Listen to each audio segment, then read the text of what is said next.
Bienvenue sur Africa 24 dans cette nouvelle édition du 12-15. Voici les titres de l'actualité.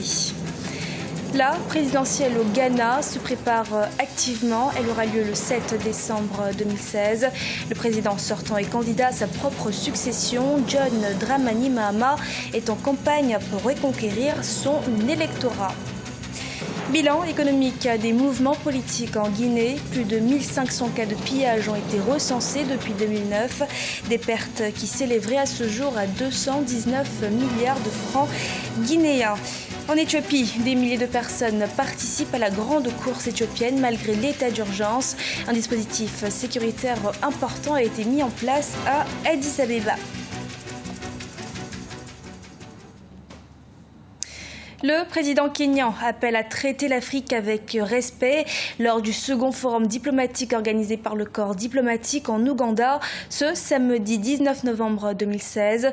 Le président Uhuru Kenyatta a adressé un message poignant à la communauté internationale. On l'écoute à ce propos. À l'endroit de nos partenaires, parce que nous en avons beaucoup à travers le monde, soyons clairs. Nous sommes des partenaires et exigeons le respect mutuel.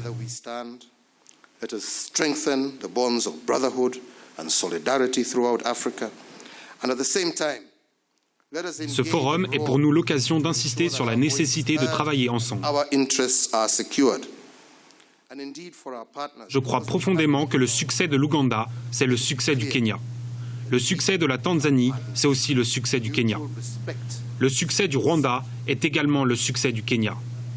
Le succès du Burundi est également le succès du Kenya.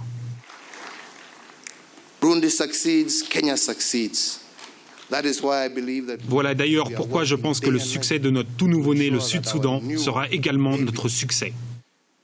South Sudan also succeeds. Au Ghana, à quelques semaines de la présidentielle, le président John Dramani Mahama, candidat pour un second mandat présidentiel, poursuit sa campagne électorale. Ainsi, devant les étudiants de l'université de Koforidua, il a dévoilé les mesures qu'il compte mettre en œuvre dans le domaine d'emploi et l'amélioration du secteur privé. Birama Saonera. Au Ghana, le secteur privé et l'emploi constituent des priorités dans le projet de société du président John Dramani Mahama, candidat pour un second mandat. Lors d'un meeting tenu à l'Université polytechnique de Koforidua, le candidat à la présidentielle de décembre 2016 a mis un accent particulier sur la créativité et l'entrepreneuriat. Le secteur privé recrute plus que le public. Vous serez surpris d'apprendre qu'ici au Ghana, l'administration publique ne recrute que 600 000 personnes, tous grades confondus. Les enseignants, les infirmiers, les agents de bureau, les responsables politiques comme moi, tout le secteur public. Et nous avons une population de 27 millions d'habitants. C'est pour cette raison, je vous dis, vous avez plus de chances de vous faire recruter par le secteur privé que par le public. Seul le secteur privé peut créer suffisamment d'emplois pour vous les jeunes. Au Ghana, selon les autorités, la croissance économique s'élèvera à plus de 8% en 2017 contre 4,1% en 2016. Cependant, pour les observateurs, l'atteinte des objectifs de croissance en 2017 va dépendre de la capacité du pays à diversifier les sources de son économie. Pour ce faire, le candidat John Dramani Mahama promet des actions visant à assurer l'accès à l'énergie pour faciliter les rendements au niveau des industries et du secteur privé. Le gouvernement a la responsabilité de promouvoir les petites et moyennes entreprises. Les grandes économies au niveau mondial ne sont pas favorisées par les gigantesques firmes. Ce sont les PME, les petites idées qui font l'économie. Les restaurants, les boutiques, les artisans, les boulangers, ce sont eux qui font la force de l'économie. Le secteur privé joue un rôle important dans l'économie ghanéenne. Aujourd'hui, la création d'un environnement favorable pour sa prospérité est plus que nécessaire. Rappelons que la présidentielle se tiendra le 7 décembre 2016. Le président John Dramani Mahama fera face à 6 autres candidats. Signature d'un mémorandum d'entente entre la BNI Madagascar et Attijariwa Fabank ce lundi 21 novembre. La cérémonie de signature s'est déroulée devant les deux chefs d'État au palais présidentiel à Antananarivo.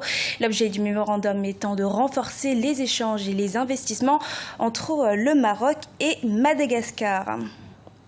C'est en 2007 que le groupe organisé des hommes d'affaires guinéens a commencé à recenser des cas de pillage au niveau des mouvements politiques en Guinée. En 9 ans, plus de 1500 cas de pillage ont été recensés et les pertes s'élèveraient à ce jour à 219 milliards de francs guinéens. Idolette Mirabel Bissot. En Guinée, le groupe organisé des hommes d'affaires estime à 219 milliards de francs guinéens, soit 24 millions de dollars, le bilan économique des mouvements politiques dans le pays depuis 9 ans. Plus de 1500 cas de pillage ont été enregistrés en Guinée depuis 2009. Chaque rapport produit lors de ces différents événements était déposé auprès des autorités compétentes par le groupe organisé des hommes d'affaires guinéens. Des dénonciations et des conférences de sensibilisation ont été faites pour des dédommagements de ces investisseurs nationaux victimes de mouvements politiques. Les 219 milliards dont on parle, c'est les différents événements politiques qu'il y a eu dans le pays. Mais ça, on a commencé déjà en janvier-février 2007. Nous avons recensé à l'époque 418 opérateurs économiques victimes de pillages avec près de 25 milliards de pertes. Et puis en 2009, après le stade du 28 septembre, il y a ce jour-là encore 162 cas de victimes de pillage avec près de 7 milliards de francs guinéens de pertes. Ensuite, il y a eu le cas de 2012. Nous avions 21 cas avec près de 3 milliards de francs guinéens de pertes. En 2013, les pillages recensés ont été évalués à plus de 46 milliards 700 millions de francs guinéens. En 2015, 546 victimes de pillages ont subi des pertes évaluées à 141 milliards 150 millions. Au total, 1568 opérateurs économiques ont été victimes de pillages. Les investisseurs nationaux réclament des indemnisations depuis 2007. À noter que les conclusions de l'accord politique entre la mouvance et l'opposition guinéenne intervenu le 12 octobre 2016 ont abordé des points comme la création d'un fonds d'indemnisation et la mise en place d'un comité qui aura pour tâche d'identifier les victimes de pillage de 2013. On commence à avoir un petit gain de cause parce que les derniers accords politiques, ils ont mentionné quand même que les opérateurs économiques seront dédommagés et ils ont même donné un calendrier comment dédommager les opérateurs économiques victimes de pillage. C'est pas tout le monde qui sera dédommagé, c'est les victimes de 2013, mais nous disons que c'est salutaire, c'est un pas déjà, parce que si nous obtenons ces dédommagements pour ces opérateurs économiques, on va continuer à négocier pour les autres. En 9 ans, plus de 1500 pillages ont été recensés par le groupe organisé des hommes d'affaires guinéens. L'objectif de ces investisseurs est l'indemnisation de toutes les victimes de pillage. Ils demandent désormais plus de sécurité pour davantage contribuer à assurer un environnement économique national stable et attractif pour les investisseurs directs étrangers. En Éthiopie, des milliers de personnes ont participé à la grande course éthiopienne. L'événement a connu 40 000 inscrits, dont 500 coureurs professionnels. Un chiffre record malgré l'état d'urgence. Oumu Kalsumba. Pari réussi pour les organisateurs du Great Ethiopian Run, le plus grand marathon d'Éthiopie. Malgré l'état d'urgence décrété au mois d'octobre, l'événement sportif a enregistré la participation de milliers d'athlètes venus des 4 coins du monde. Les sprinteurs ont couru une distance de 10 km. Fontei Tesfaye, native de la région de Tigray, est la médaille d'or du côté des dames avec un temps record de 33 minutes et 9 secondes. Je m'appelle Fontei Tesfaye et je viens de la région de Tigray. Je représente le club Cement. La course a été à la fois très intéressante et stimulante. C'est la première fois que j'y participe. J'ai battu le record dont je suis heureuse.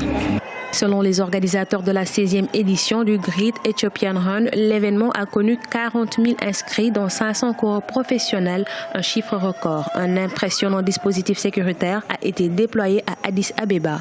Depuis 6 mois, le climat sociopolitique de l'Éthiopie est émaillé de violences et de manifestations, occasionnant la mort de milliers de personnes. Je ressens un sentiment de joie et de fierté. Dans le contexte actuel, avec l'état d'urgence, ce n'est pas évident de réussir cette manifestation. Des milliers d'athlètes ont répondu à notre invitation. Nous avons montré au monde entier que nous sommes un grand peuple. C'était incroyable. L'Éthiopie est connue pour ses prestigieux coureurs. Depuis 50 ans, le pays décroche des médailles dans les courses de fond aux Jeux Olympiques. Haile Gebrselassie ou Kenessina Kebele comptent parmi les illustres sportifs du monde. Cependant, le pays n'a remporté qu'une seule médaille d'or lors des JO de 2016. Ce journal a été réalisé par l'ensemble de la rédaction. Nous vous remercions de votre fidélité. Dans un instant, une nouvelle édition de l'actualité sur Africa 24.